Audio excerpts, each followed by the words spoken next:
Olá a todos vocês, estamos aqui para mais uma aula de Geografia. Eu sou a professora Ludmila Dutra. Vamos agora para o momento da nossa aula. Na nossa aula 35, nós iremos realizar a nossa revisão e posteriormente a nossa avaliação. Então, vamos para o momento aí da nossa revisão. Vamos agora relembrar o que nós estudamos durante a nossa unidade 3. E o primeiro deles vai ser sobre o continente da Antártida, tá certo? Vamos relembrar aí alguns aspectos gerais, algumas características bem específicas de cada lugar. Mas, além da Antártida, também iremos estudar sobre o continente europeu, né? Algumas características muito importantes também no decorrer aí do seu desenvolvimento, tá certo? Então, vamos lá relembrar sobre o continente da Antártida, tá, gente? A Antártida vai ser o lugar mais frio do planeta, né? Sendo o local aí mais frio do planeta, e através dessa imagem vocês já podem observar a extensão do continente da Antártida ou Antártica. Os dois estão corretos, tá bom, gente? Então, a Antártica vai ter uma grande extensão territorial e acaba sendo um grande deserto. Mas, professora, deserto? Deserto normalmente não é levado em conta aí em relação ao calor, né? Áreas quentes também, tá? Mas além dos desertos quentes, também teremos os desertos frios. No caso, a Antártida vai ser o maior deles, até por conta da sua extensão territorial, tá? Então, vai ser o local mais frio do planeta. No inverno, gente, as temperaturas no interior aí da Antártida aqui acaba se tornando um lugar quase que inacessível. As temperaturas ultrapassam aí 80 graus Celsius negativos. Vocês podem imaginar, acho que a sensação que se tem em relação, né, a essa região aí da Antártida sendo muito frio. Imaginem, 80 graus Celsius negativo no inverno, tá bom? Então, essa região, gente, vai ter o clima polar, né, e vai ser um dos mais severos, tá? O clima polar dessa região vai ter essas características de ser frio e seco, com índices pluviométricos inferiores a 50 milímetros anuais, tá? Quantidade de chuva acaba sendo pequena em relação às outras áreas. Por quê? Nessa região, por ser um clima polar, vai ocorrer mais a relação aí de neve, tá bom? Então, a gente observa essas características do clima polar na Antártica. Mas, além do clima, também vamos estudar sobre a vegetação. A vegetação na Antártica, gente, vai ser escassa, tá? Devido ao quê? Ao frio. É o frio bem intenso com clima polar, e vai ser marcada uma presença bem pequena de uma vegetação, no caso a tundra, principalmente, gente, nas áreas litorâneas aí da Antártida, tá? Por que na área litorânea? Porque a região que vai ter, né, principalmente aí nessa região que tem a parte ligada ao oceano, tá? Então, isso vai fazer com que essa região acaba surgindo bem breve, tá? É um momento breve em relação às estações do ano. No caso, na Antártida, né, é muito frio e vai existir o período aí do verão, né, que acaba ocorrendo um pequeno degelo em algumas áreas específicas, principalmente nas áreas litorâneas. Por isso, acaba surgindo a vegetação da tundra, tá certo, gente? Agora, a gente observa que a Antártica, né, ela não é tão habitada, mas a gente vai ter algumas características para isso ocorrer, né? Então, o que ocorre na Antártida, né, gente? A Antártica, a gente observa que nessa região é muito frio. Para habitar é quase inacessível. Então, o que os países, no decorrer do tempo, foram verificando ali? Era necessário fazer estudos nessa região, porém, não vai pertencer a nenhum país. Então, foi a partir desse momento que acabou surgindo o quê? O Tratado aí da Antártida. Olha só, gente, o Tratado da Antártida vai ocorrer aí no período de 1959, onde vários países assinaram esse acordo, esse tratado, tá?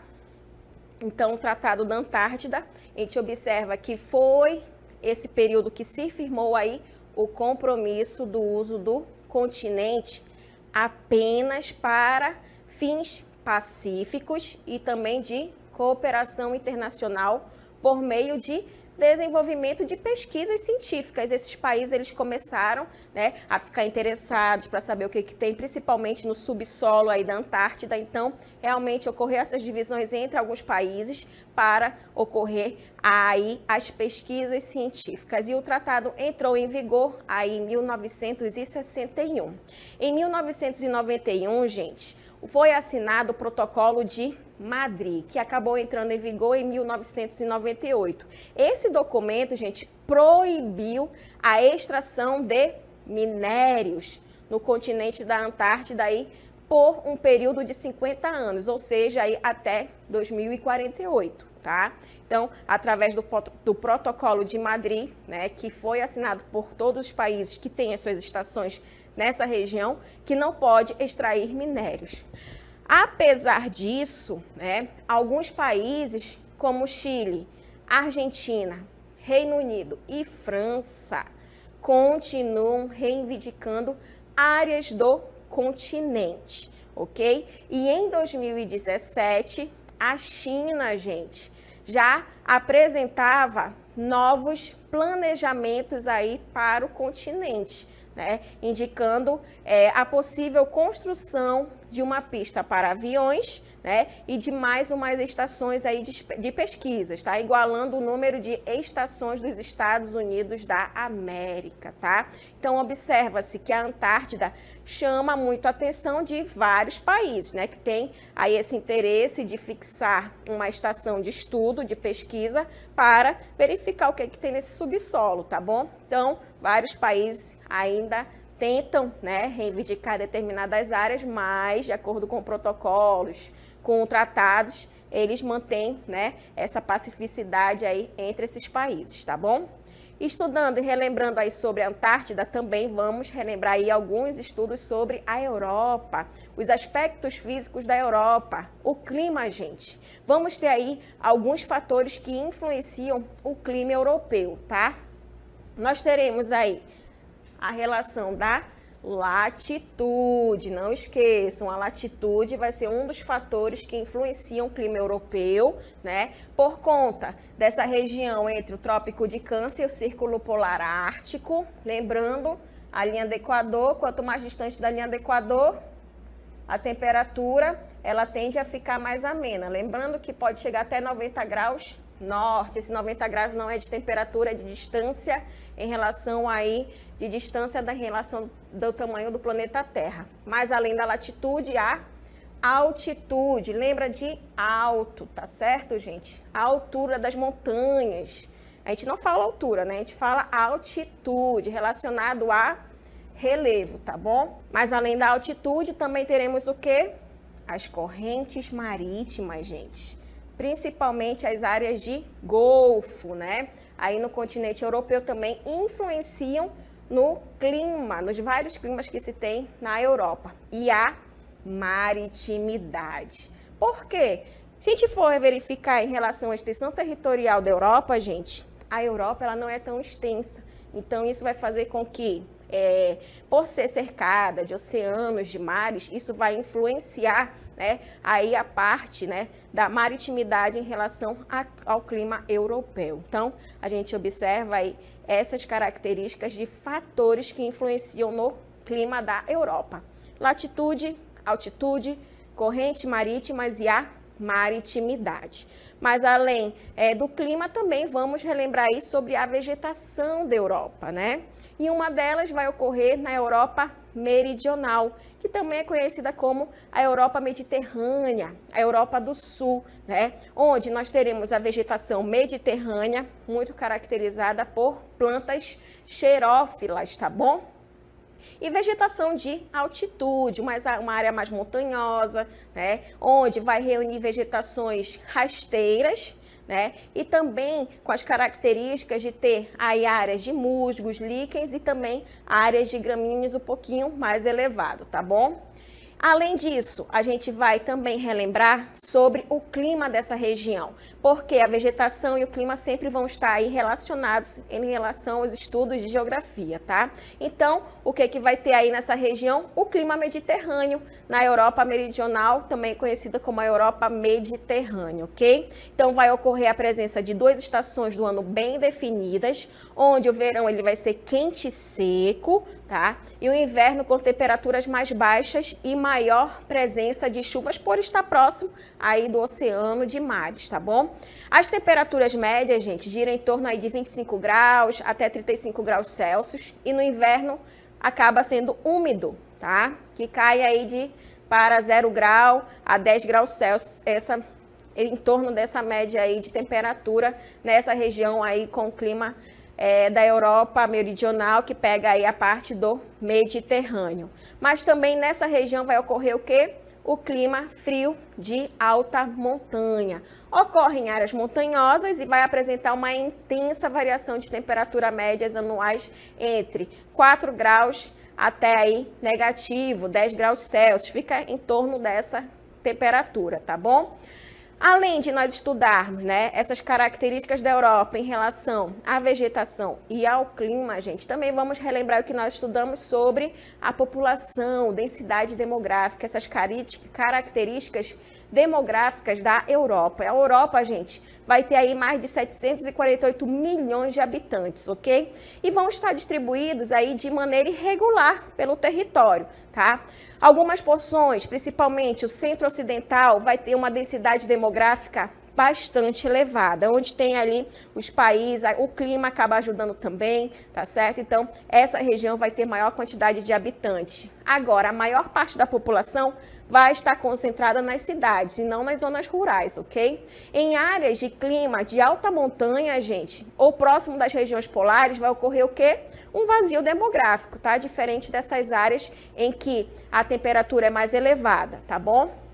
Então, acaba sendo irregular, com temperaturas muito baixas, a população diminui bastante, ok? E a gente também vai estudar aqui nas últimas décadas, em relação à população europeia, gente, a Europa tem apresentado baixos níveis de crescimento populacional em decorrência de uma queda da taxa de natalidade, né?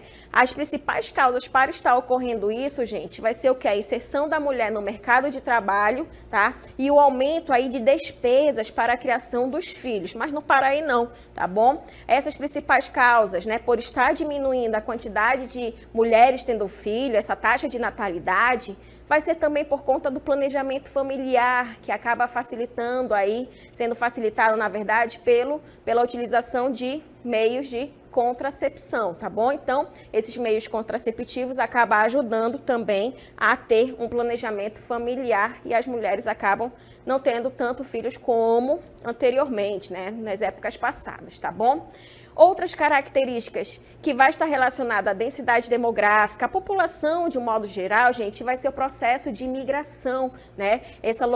A locomoção das pessoas. E na Europa, por ter países que chamam muito atenção, acaba ocorrendo a imigração ilegal, tá? Os governos europeus, gente, têm uma política de imigração restritiva, tá? Eles não são capazes de conter o grande fluxo de estrangeiros que entram clandestinamente em seus países. Então, é a partir disso que vai ocorrer a restrição, que acaba sendo justificada aí pelo fato de os países europeus não terem condições, essas partes estruturais e econômicas para comportar aí a parte, né, de grande quantidade de pessoas vindo de outros países, de outros continentes, tá? Imagina se fosse liberado a quantidade de pessoas que iriam entrar na Europa e entrar em colapso, tá bom? Então, todo esse processo de imigração na Europa, né, que acaba muitas das vezes sendo ilegal, né, depois de entrar na Europa, muitos imigrantes ilegais, gente, vão trabalhar aí em locais cuja não vai existir fiscalização ou bem pouco, né, que acaba sendo menos rigoroso, tá? As pessoas, elas acabam se sujeitando a trabalhar de qualquer forma e que também acaba exigindo ali pouca qualificação profissional, como a área do setor informal, da economia e também a parte da construção civil. Então, grande parte, né, desses trabalhadores, gente, vão habitar áreas periféricas, distantes dos centros, porque acaba se tornando mais barato, né? Essas pessoas acabam habitando áreas periféricas dessas grandes metrópoles e a moradia ela acaba sendo mais barata, até o custo de vida para essas pessoas, tá certo? Então, acaba, né, tendo essas características do processo de imigração ilegal no continente europeu. E, consequentemente, né, por existir esses vários fatores, acabou ocorrendo o quê? O desemprego, tá? Ali na segunda metade da década de 80, tá? Então, acabou surgindo o quê? O desemprego estrutural e a dispensa de mão de obra. Por quê? Imaginem, esses cidadãos europeus trabalhando ali, né, tendo um determinado valor e uma certa mão de obra um pouquinho mais qualificada. O que vai ocorrer? Vários empresários começam a ter aquela noção ali de pegar pessoas, né, que acabam se sujeitando a trabalhar por um valor menor e substituindo tudo isso. Então, acaba, né, também tendo o processo de informatização, gente, que acabou fazendo com que ocorresse todas essas mudanças na década de 80. Então, são várias situações que acabou fazendo com que ocorresse também o quê? O fechamento de indústrias, tá? Então, tudo isso também acabou acarretando, né, esse desemprego na Europa. E isso fez com que os europeus tivessem ali uma visão diferente das pessoas que estavam entrando ilegalmente nos países europeus. Então, é nesse momento que começa a surgir o quê? A aversão aos estrangeiros, que é conhecido como a xenofobia, tá? Por quê? Porque eles vão considerar intruso essas pessoas que chegam de forma ilegal, acabam ocupando emprego aí de algum europeu. Então, eles começam opa, o que está ocorrendo? Por que nós estamos sendo substituídos? Né? Então, realmente, começa a ter essa aversão e acabam culpando os imigrantes por falta de emprego e outros problemas sociais que acabam surgindo em vários países europeus, tá bom? Então, isso vai ser essas consequências, principalmente por esse processo de imigração ilegal, infelizmente, na Europa, tá? Também vamos relembrar sobre características, principalmente do setor industrial, característica de desenvolvimento na atividade econômica do Reino Unido. A industrialização, gente, a indústria do Reino Unido.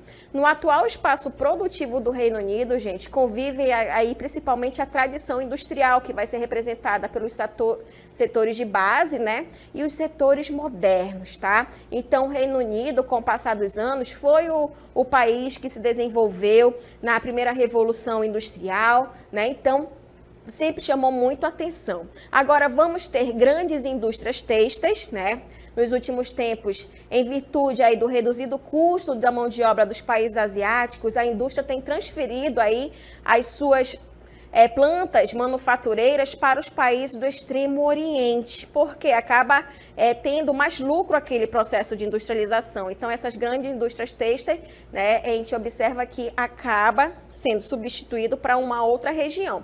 Mas, além das grandes indústrias têxteis, também a parte da siderurgia, gente. As siderúrgicas, elas vão ter mais êxito em relação aí de uma grande quantidade de carvão e de minério de ferro encontrado no país em relação aí ao Reino Unido. E a indústria de transformação, né? As indústrias, principalmente a parte da eletromecânica, da construção naval, automobilística, aeronáutica e também as máquinas têxteis, elas puderam também se destacar aí na economia do Reino Unido, tá? Então, esse processo de industrialização do Reino Unido acabou ajudando bastante, né, a parte econômica, esse setor secundário no decorrer dos anos e até hoje em dia ocorre isso, tá? Também em relação aos países mediterrâneos, gente, quais são as características? Portugal, Espanha e Itália, né, nós iremos estudar que vão ter, né, essas características bastante relevantes, principalmente com a produção têxtil, né, a calçadista e também de revestimentos cerâmicos. No que se refere à produção de alimentos, né, vai ocorrer o quê? A predominância ali do relevo montanhoso, principalmente na Itália e na Espanha, que acaba gerando dificuldade para a produção desses alimentos e também para a circulação interna. Então, até o relevo, gente, pode, né, estar interferindo aí na produção de alimentos desses três países mediterrâneos. E o setor turístico, né, que vai ter aí uma grande importância vai ser uma área muito importante para esses países como fonte de riqueza, tá? E todos os anos, né, nos meses ali de verão, principalmente, milhares de pessoas do norte da Europa ali viajam para o sul, porque lembra, o norte, a região polar, muito frio. Está ocorrendo o verão nos países europeus, que não ocorre aí no meio do ano, né, normalmente no hemisfério norte, elas vão ser atraídas pelo calor e das paisagens litorâneas que acabam surgindo nessas regiões aí de países mediterrâneos, como Portugal, como a Espanha e também como a Itália, tá certo? Então, outros países também que são banhados pelo mar Mediterrâneo, que também acabam chamando muito a atenção, principalmente nessa parte turística. Então, esses países acabam se destacando também aí em relação ao turismo. E a França, né, é um país europeu que vai chamar mais a atenção do mundo inteiro, é o país mundial que chama muito a atenção e que acaba recebendo a grande quantidade de turistas atualmente, tá certo, gente? Então, é isso que a gente tem que relembrar em relação aí à nossa unidade 3.